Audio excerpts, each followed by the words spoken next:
Assalamualaikum warahmatullahi wabarakatuh. Jumpa lagi dengan saya Yudi Unardi, dosen daring. Kita ketemu lagi di Matematika Bisnis pertemuan kelima tentang aplikasi fungsi eksponensial dan logaritma. Oke, seperti biasa, ini kalau ada yang belum kenal saya, nama saya Yudi Unardi, ini experience saya. Kalau pengen tahu lebih lanjut bisa lihat di halaman LinkedIn saya, gitu ya. Oke, ini pembahasan mengenai quiz di pertemuan sebelumnya. Mungkin kalau yang lain tuh nggak ada yang aneh, kecuali ini yang kemarin ada yang beberapa yang salah. Ini mungkin agak simpel gitu ya, karena di dalam fungsi produksi revenue atau apa, kita selalu kan pakai yang positif aja, jadi yang negatif nggak dipakai dong. Kalau dipakai ya diketawain ya sama Elon Musk kan.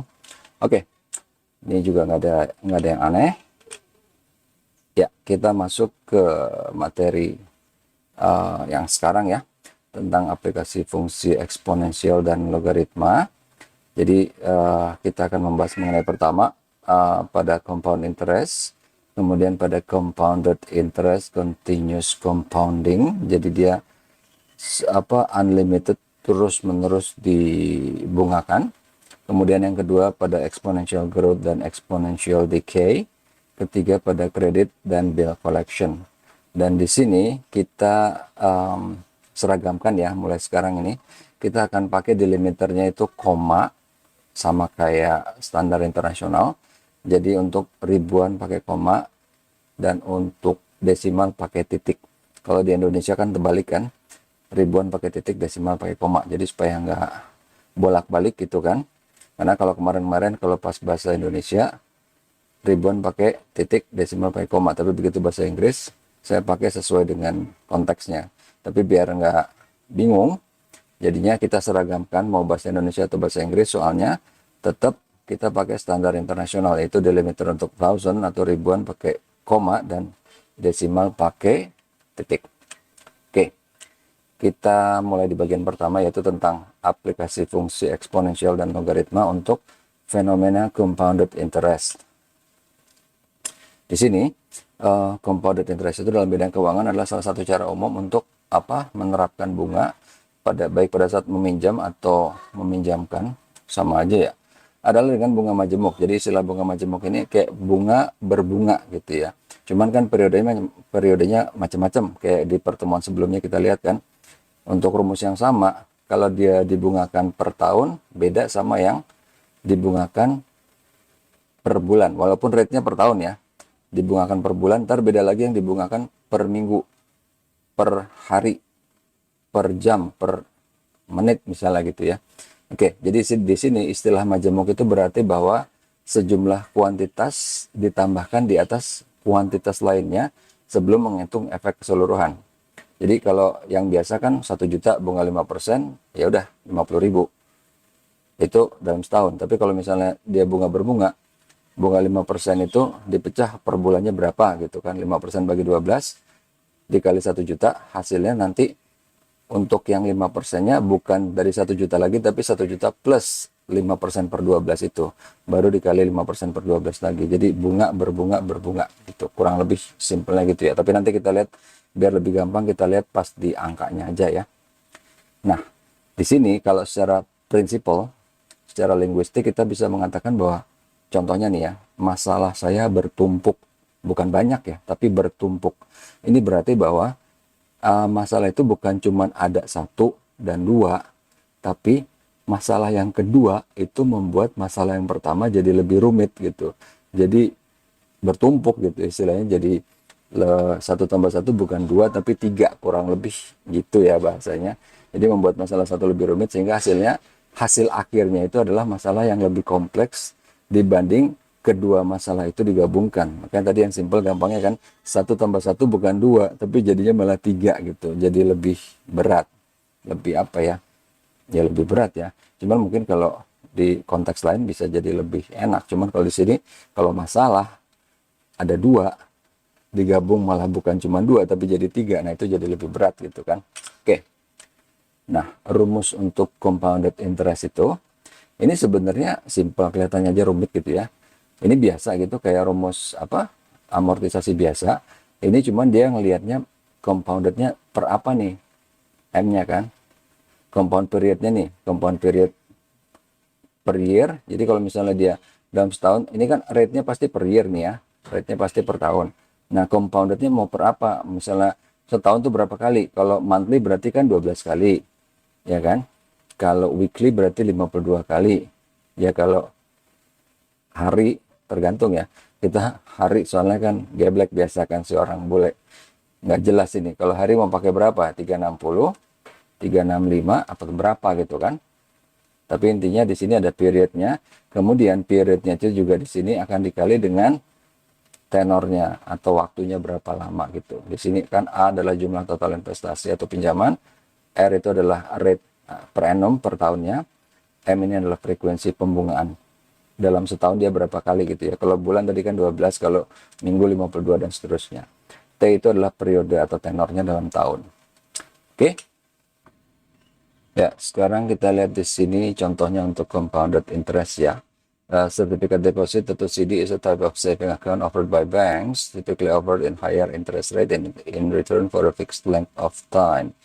You will leave your money invested. If a bank offers a 24-month CD with an annual interest rate of 1.2% compounded monthly, jadi berarti ini apa, rate-nya adalah 1,2% per tahun ya, dan dibungakan per bulan.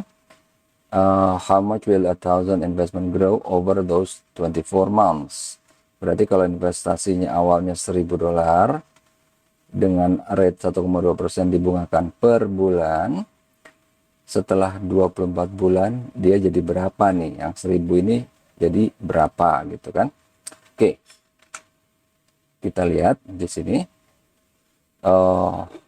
Ini kan investment amount after 24 months ya. Jadi T-nya adalah 24 months atau 2 tahun.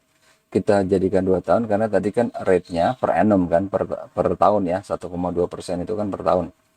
Kemudian monthly compounding. Jadi dia per tahunnya berapa? Karena monthly jadi 12 gitu kan.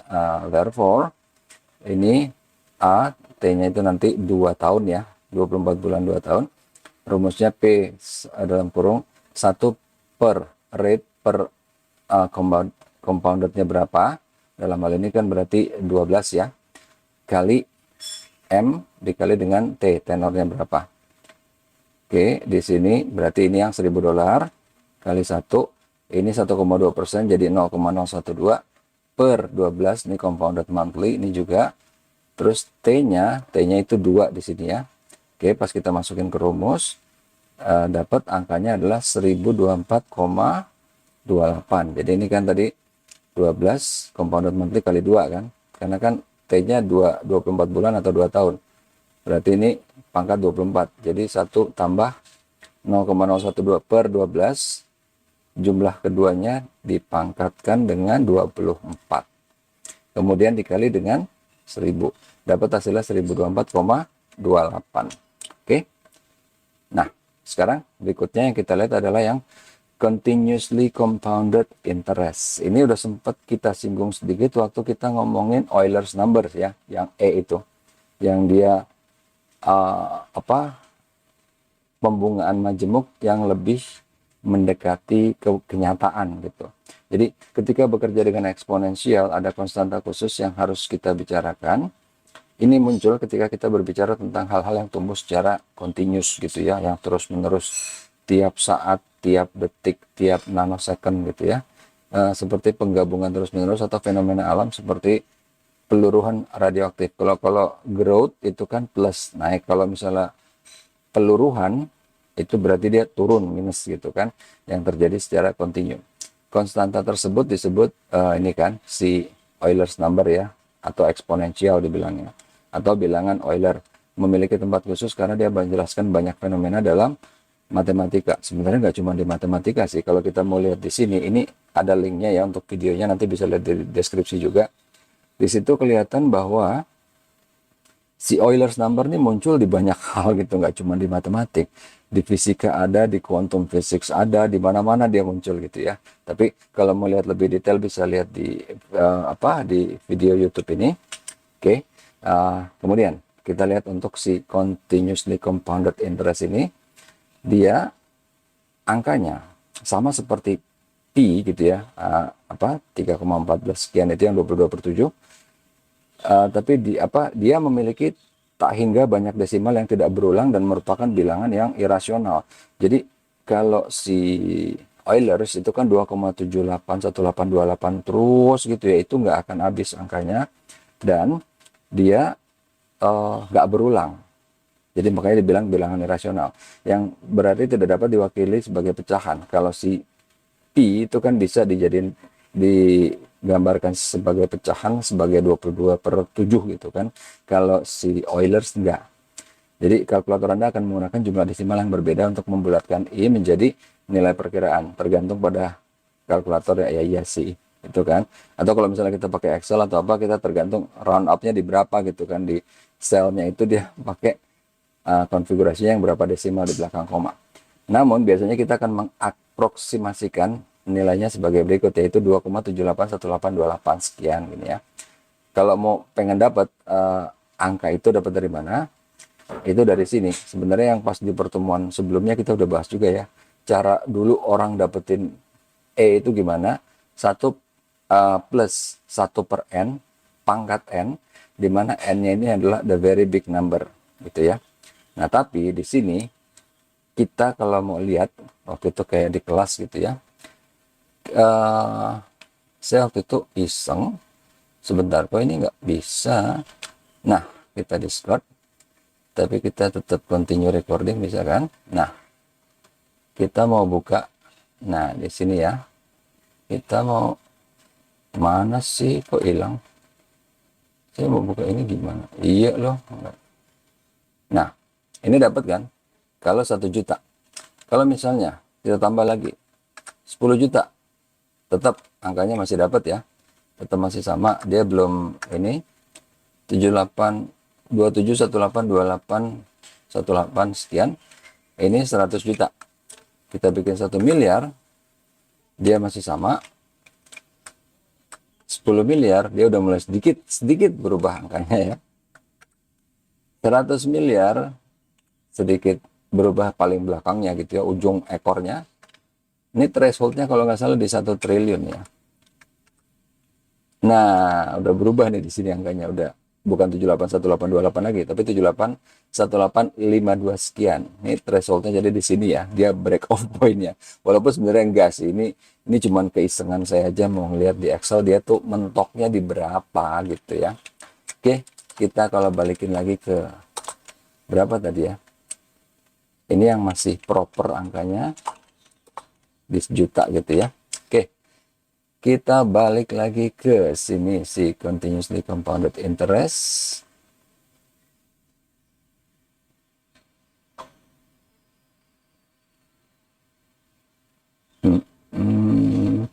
Nah, tadi ini udah perhitungan bilangan E waktu di Excel ya. Nah, sekarang rumusnya apa? Ini juga sama kayak yang pertemuan sebelumnya ya. Rumusnya masih yang ini add part ya, nyebutnya yang gampang. Ini adalah tenornya, kemudian ini adalah prinsipalnya apa? Ini Euler's number. Ini rate per annumnya dikali dengan tenor, dipangkat apa? Dikali tenor. Ini pangkatnya. Ini jumlah total ya, jumlah awal Euler's. Rate per annum inilah periode dalam tahun. Nah, kalau kita mau lihat contohnya, ini misalnya ya, calculate amount of interest dari investasi senilai $2.000 selama 10 tahun dan 5 bulan. 10 tahun 5 bulan berarti ya. At the annual rate-nya, nih ya, rate-nya adalah 1,89 per tahun jika dia dibungakan secara kontinu gitu ya. Hitung interestnya aja berarti ya. Ini compounded continuously. Jadi ini harus kita rubah menjadi exact time tenornya ya. Karena 10 tahun ini pecahan nih kan, 10 tahun 5 bulan. Ini 10 tahun 5 bulan, jadi 10 tahunnya tetap sama, tapi 5 bulannya dibikin jadi tahun nih. Jadi 5/12, jadi 10 plus 5/12.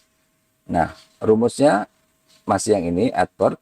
Jadi A untuk tenor 10 tahun 5 bulan sama dengan ini awal investasinya 2000 dikali dengan bilangan Eulersnya, pangkat ini rate-nya per annum ya 1,89% dikali tenornya, which is 10 tahun, 10 plus 5/12. Ini kan tinggal pecahan, ditambah, dikali ini, kemudian Eulers dipangkat, baru dikali ini dapat angkanya 2435,18. Tapi yang ditanyakan interestnya. Berarti 243518 dikurang 2000 dapat 43518. Inilah interestnya dalam 10 tahun 5 bulan dengan rate 1,89 per annum atau per tahun. Oke. Sekarang kita lihat contoh untuk si logarithmic function. Sebenarnya ini sama aja, cuma sisi yang berbeda gitu ya. Kita lihat di sini ya. Let's consider example from the previous section. Ini sama, tapi misalnya gini nih. Investment 2000, annual rate sama, masih ini ya, compounded continuously. Nah, ini tapi beda. Ujung terakhir diketahui nih. Waktu investasinya 2500, itu tenornya berapa lama? Ya kan? Kalau tadi kan ini nggak diketahui kan. Kalau ini sekarang awal diketahui 2000, akhir diketahui 2500. Tenornya berapa lama? Oke. Nah, ini rumusnya kan advert ya. Ini akhirnya 2500, awalnya 2000, E-nya diketahui. Nah, di pangkatnya ini kan ada variabel yang nggak diketahui kan, T-nya kan. Ini pindah ke sini ya, jadi 2500 per 2000. Ini E. Pangkat 0,0189 T. Dapat ya, ini berdua jadinya 1,25. Ini masih ada variabel ya. Nah, kemudian seperti yang waktu itu, ini dibikin jadi logarithmic gitu ya. Jadi kalau untuk refreshing, pengingat gini ya. Ini. Nah, jadi begitu udah ada ini kita analogikan dengan yang ini nih. Jadinya kita jadikan log E, pindah ke sini, E log angka ini 1,25 sama dengan 0,189T. E log ini adalah logaritmik natural dari 125 ini ya, sama dengan 0,189T. ln 125 dapat 0,2231, ini dapat segini. T-nya berarti kan 0,2231 dibagi dengan 0,0189 dapat angkanya 11,8065 tahun dalam hal ini ya. Oke. Nah, 11,8065 tahun ini kan approximately, wis kok pindah sih, orang belum kok. 9 tahun. Ini kan 0,8, ini 11-nya udah nggak apa-apa tahun. Nah, ini kita mau jadikan bulan ya. Tinggal dikali 12, dapat berarti kira-kira 11 tahun 9,68 bulan di sini kan.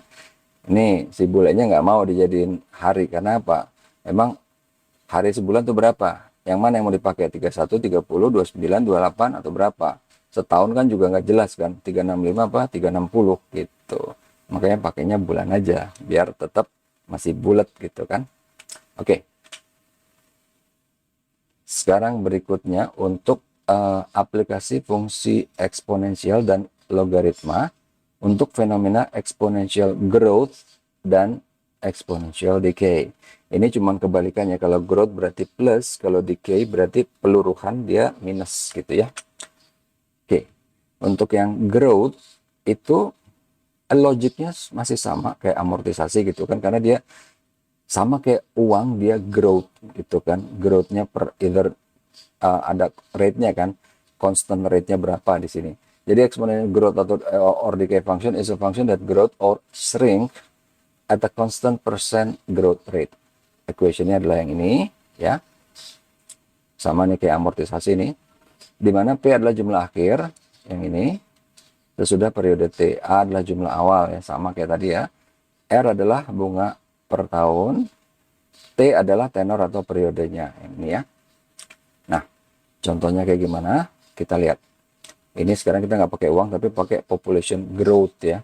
Jadi contoh misalnya nih, India's population was 1.14 billion ya, 1,14 miliar di tahun 2008, dan dia growing about 1.34 each year, 1,34% per tahun. Nah, gimana nih exponential functionnya untuk populasi India, dan gunakan untuk memprediksi populasi itu di tahun 2020.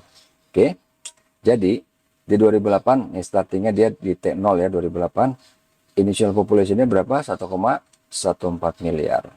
Growth-nya 1,34%, berarti R-nya ini kan 0,0134 ya, ini 1,34%. Nah, P-nya ini adalah nanti represent India's population size in billions.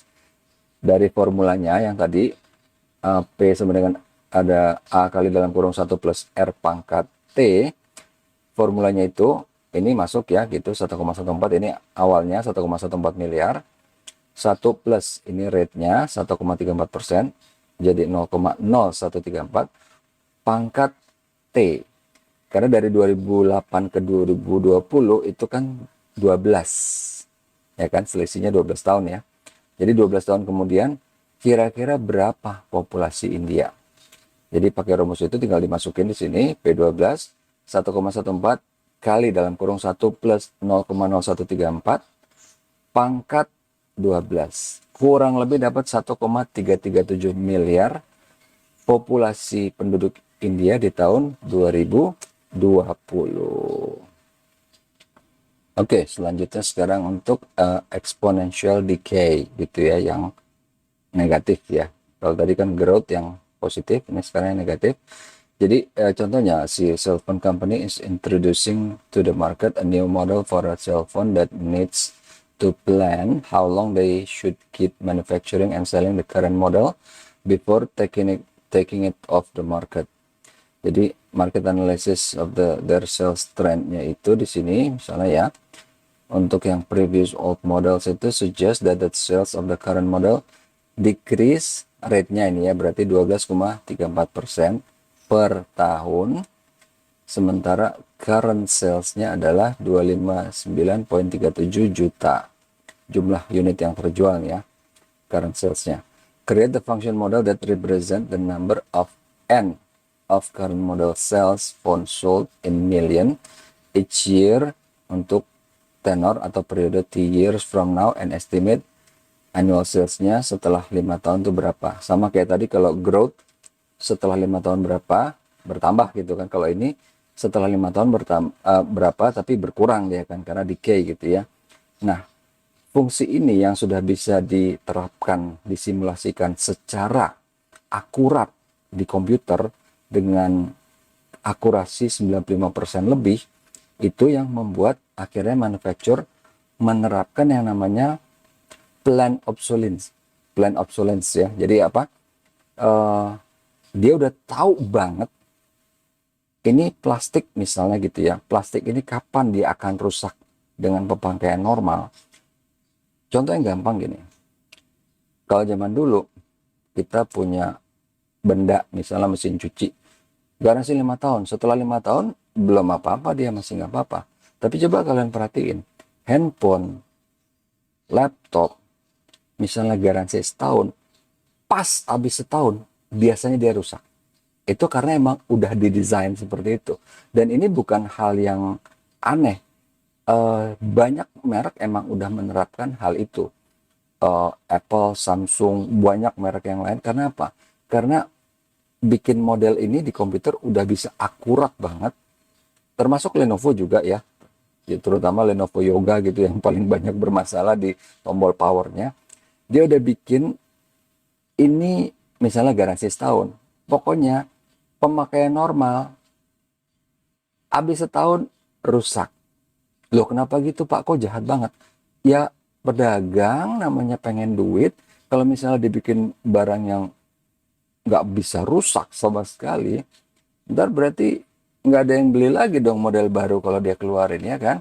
Kalau dia keluarin model baru kayak gini gitu kan contohnya, model lamanya misalnya masih bagus, orang nggak ngerasa perlu beli dong ya kan. Dibikin misalnya, kalau dulu bikinnya kan pakai OS-nya di Windows 10, Windows 11, mungkin ntar Windows 12 gitu, udah nggak bisa pakai yang lama. Cuman orang masih pakai, akhirnya kan pakai Windows yang lama. Kalau zaman dulu, zaman Windows 10, kita punya notebook lama, ya udah sih pakai Windows 7 aja. Makanya sekarang dipaksa lagi dengan cara hardware-nya yang dirusakin. Kalau waktu itu kan OS-nya dikeluarin yang lebih bagus, lebih berat, jadi pakai device yang lama udah nggak bisa. Orang akhirnya ya udahlah, kita pakai Windows 7 aja, masih bisa kan. Jadi punya laptop lama, nggak usah pakai Windows 10 karena berat. Akhirnya pakai Windows 7. Nah sekarang dibikin udah nggak ada celah lagi, walaupun mau pakai Windows 7 tapi toh akhirnya device-nya secara fisik udah rusak gitu. Itu yang dikatakan planned obsolescence. Jadi penerapannya itu udah ada, bahkan kita udah alamin gitu ya. Nah caranya gimana nih untuk exponential decay? Di sini kan ini ya, periode 5 tahun, decreasingnya berapa? Di sini ada kan 12,34%. Berarti kan karena dia menurun atau decay, berarti 100% dikurang 12,34 dapat segini. Jadi kalau tadi kan, ingat gak? Kalau tadi kan 1 plus rate-nya berapa kan? Karena kan dia growth. Kalau ini 1 dikurang rate-nya berapa? 100% ini kan 1 kan? 1 dikurang rate-nya segini. Dapat ini, baru nanti ini akan dipangkatkan dengan tenornya atau periodenya gitu. Nah, kemudian number of phones sold di previous year segini. Awalnya starting point-nya di sini nih, 259,37 juta gitu ya, unit sold-nya. Nah, ini cuman apa logiknya dapatnya dari mana gitu ya. Untuk periode 0, dia masih 259,37 juta. Di tahun pertama, 259,37 kali 1 kurang ya.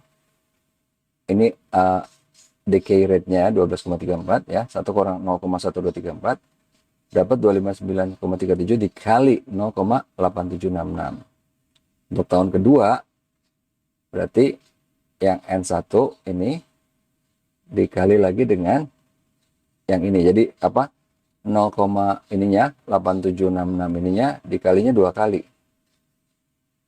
Yang ketiga dikalinya 3 kali. Di sini 2 tambah 1 3 kan. Jadi sebenarnya rumusnya yang ini sih. Dia cuma pengen bilang aja nih. Step-step ini cuma pengen mengkonfirm bahwa rumusnya adalah ini. Kalau tadi kan dia di sini plus kan kalau untuk yang growth. Kalau di sini untuk yang decay dia minus. Yang lainnya logiknya prinsipnya masih sama nih. A kali dalam kurung 1 bla bla bla R pangkat T. Kalau di sini minus ya. Oke. Nah, jadi begitu kita masukin ke rumus 259,37 0,8766 pangkat 5 dalam hal ini dapatlah 134,25 juta. Jadi setelah 5 tahun, awalnya tadi 259,37 juta, dia akan menurun menjadi annual salesnya 134,25 juta. Karena ya ini model yang simple ya, tapi kalau model yang lebih akurat lagi yang apa sudah dipraktekkan, mereka bisa benar-benar memprediksi, oke, nanti setelah berapa tahun lagi ini udah nggak ada yang pakai nih. Makanya kita bikin pakai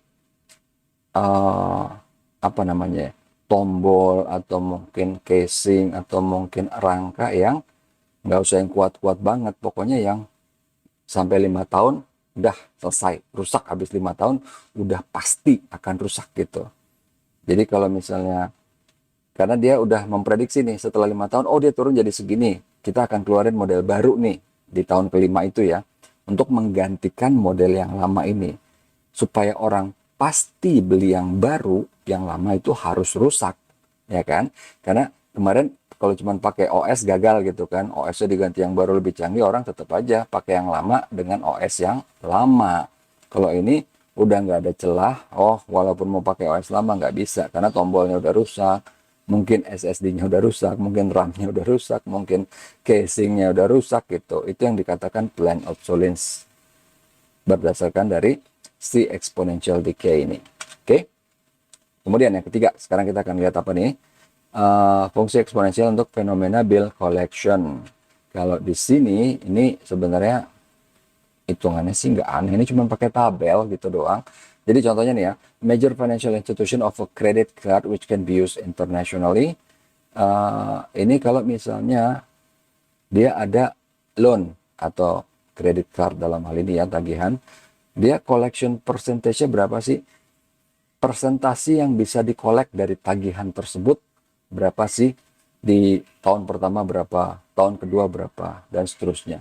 Rumusnya adalah ini. Jadi collection percentage-nya berapa ditentukan dulu. Ini dalam hal ini contohnya 95% ya.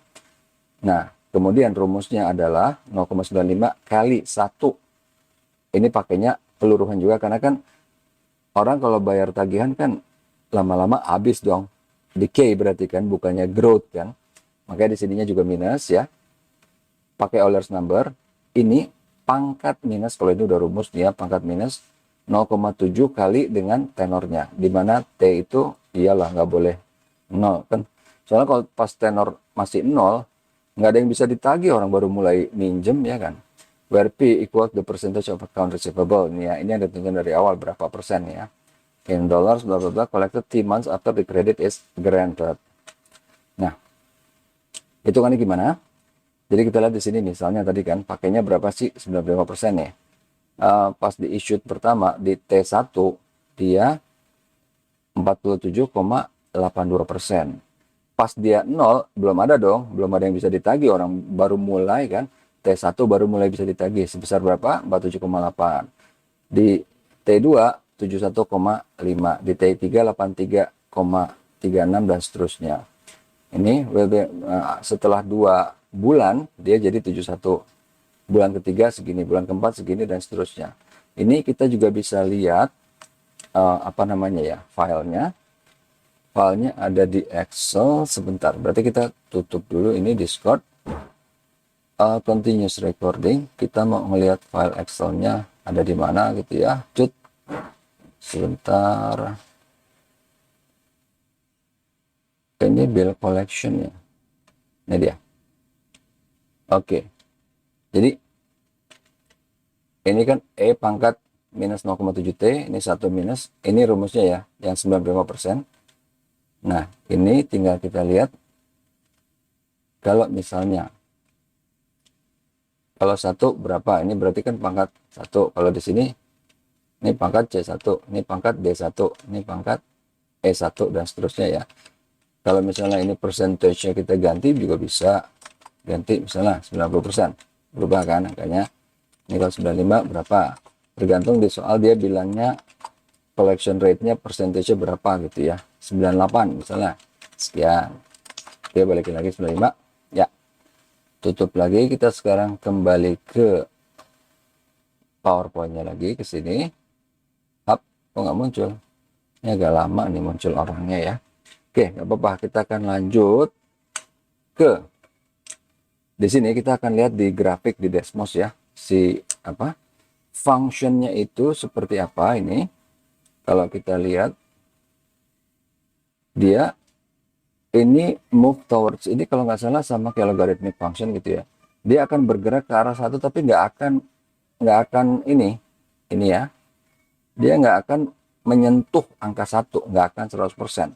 Jadi sampai berapapun kasarnya gitu, secara praktek nggak ada tagihan yang akan terkolek sampai 100%.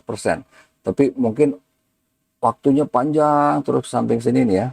Yang ini dia benar-benar mendekati 100 tapi nggak sampai ke 100. Kalau tadi kita lihat di Excelnya gitu ya. Sampai ke kanan itu mungkin 99,99999% terus, tapi nggak akan menyentuh 100% atau angka 1. Itu maksudnya. Kita lihat contohnya sekarang ya. PT Google Jaya menerbitkan kartu kredit untuk karyawannya sebagai fitur untuk membuat mereka betah sekaligus untuk menjebak mereka dalam lilitan hutang. Apabila dari data yang terkumpul, persentase collection-nya adalah 91%, hitunglah berapa yang tertagih pada bulan ketiga, gitu ya. Jadi kita lihat di sini pakai rumus sama kayak tadi ya. Kalau tadi kan 95, ini sekarang 91. P ini 0,91 kali 1 minus E pangkat 0,7 T. T-nya tadi berapa? 3 ya. Dapat, kalau kita pakai itu dapat 79,8565. Jadi pada bulan ketiga ada 79,86% yang sudah berhasil ditagih. Kita cek ya kalau pakai Excel yang tadi gitu ya. Ini kita continue recording, kita mau lihat si bill collection di 91%. Jadi 95 ya. Sekarang 91% di bulan ketiga, benar ya? 79,8565%. lagi. Ini ya 79,86 di buletin ya, biar angkanya simple. Oke, lanjut. Kemudian kita akan mengerjakan praktikum di sini, mungkin soal latihan lah ya. Soal latihan, tapi kita break dulu, nanti kita akan kembali lagi. Ya, sekarang kita akan lihat latihan soalnya ya. Pertama, seorang Dracula ditawarkan deposito berjangka dengan bunga 5,7% compounded monthly ya, dengan jangka waktu 1 abad. Yalah, Dracula kan lama hidupnya kan, ya enggak? Berapakah nilai investasinya setelah seabad jika jumlah awalnya ini adalah 37 triliun? Iyalah, Dracula kan punya duit banyak kan, 37,3 triliun sekian-sekian.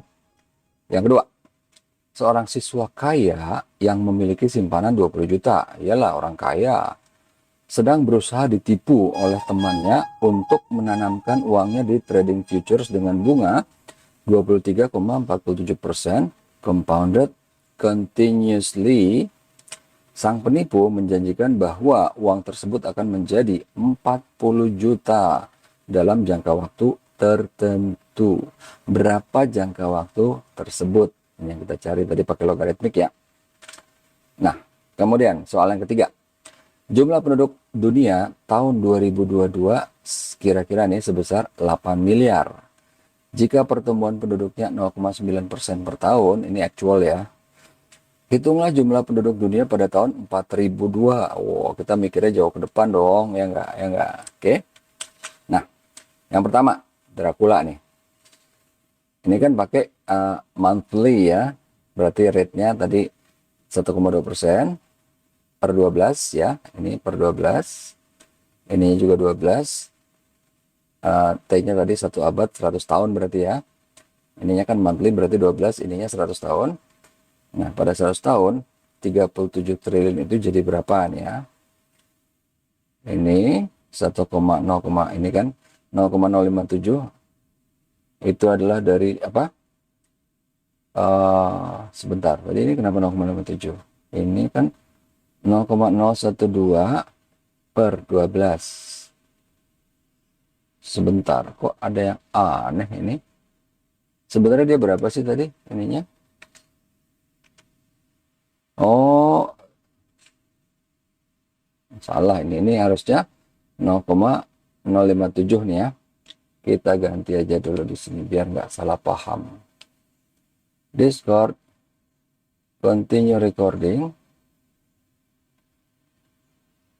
Oh, ini masih pakai rumus yang tadi nih. Salah, ini copasnya keterusan ini ya.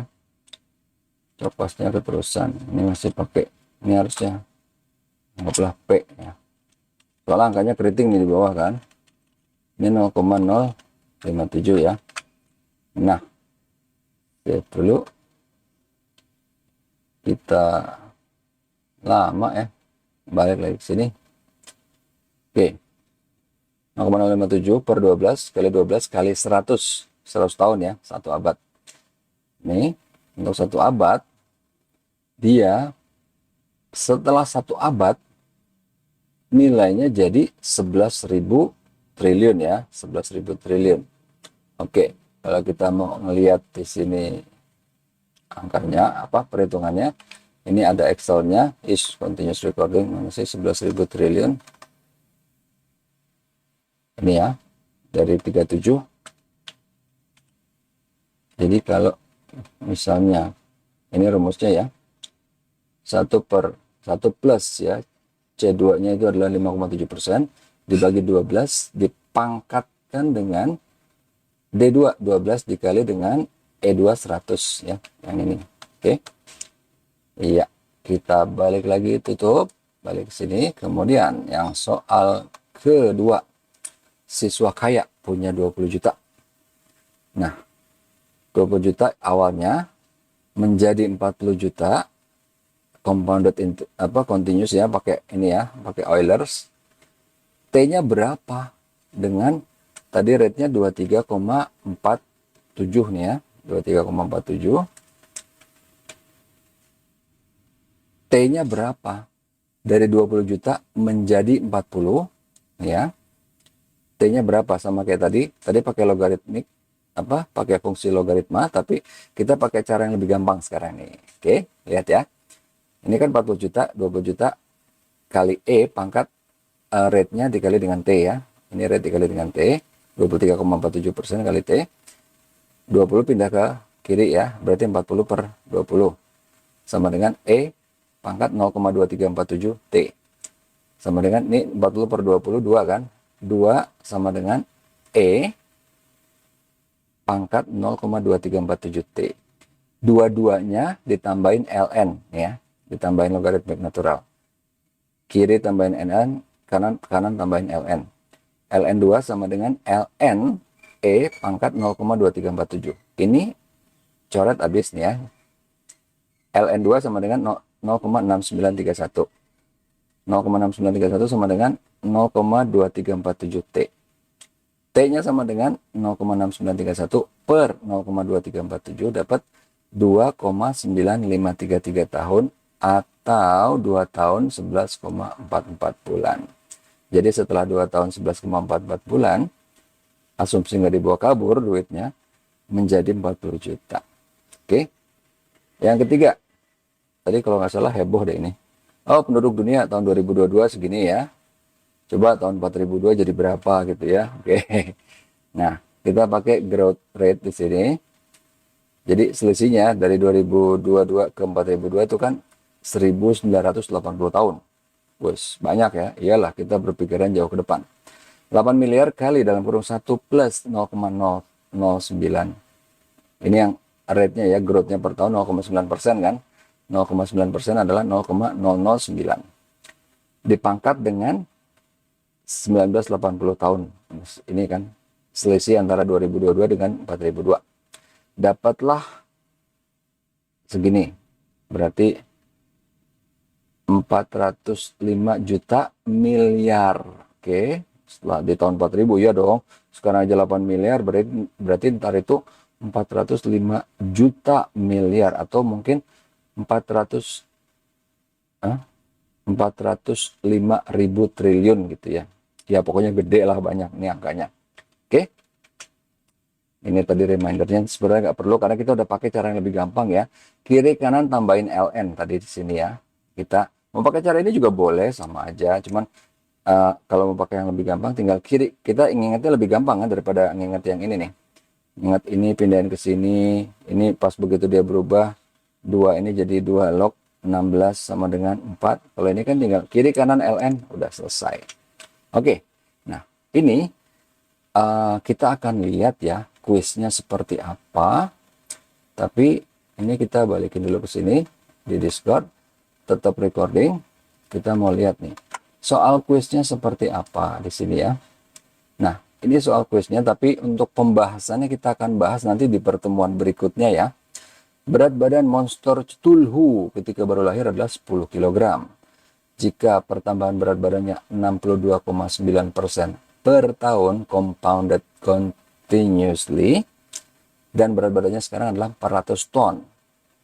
Nah, dicari apa nih? T-nya kan. Berapakah umur si Cthulhu ini? Nih pilihannya. Banyak ya pilihannya ya. Pilihan gandanya nggak tanggung. Kemudian yang kedua, jumlah penduduk planet Jupiter pada tahun 5000 adalah 768 miliar. Jika pertumbuhan penduduknya sama kayak dunia nih, kayak di bumi, 0,9% per tahun. Hitunglah jumlah penduduk pada tahun 2023. Ini kebalikannya nih. Kita tahu di tahun 5000 berapa. Nah, sekarang di tahun 2003, awalnya berapa nih jumlah penduduknya. Periodenya kita tahu, cuman awalnya nggak tahu. Akhirnya kita tahu segini, kan. Awalnya berapa nih? 2002, 20.000, 20, apa 200. Yang ketiga, terakhirnya, seorang Dracula membanggakan hasil investasinya yang senilai 11.000 triliun yang telah disimpannya, kalau tadi sahabat kan, ini 150 tahun. Jika nilai investasi awalnya adalah 350 miliar, berapa sih bunga compounded monthly-nya? Nih pilihannya 9,6%, 0,9, 6,6, 9,9 atau 6,9. Oke. Ini nanti kita bahas di pertemuan berikutnya ya. Oke, ini udah selesai. Terima kasih atas perhatiannya, atas atensinya. Sampai ketemu lagi di pertemuan ke-6 berarti ya. Assalamualaikum warahmatullahi wabarakatuh. Tetap sehat dan tetap semangat.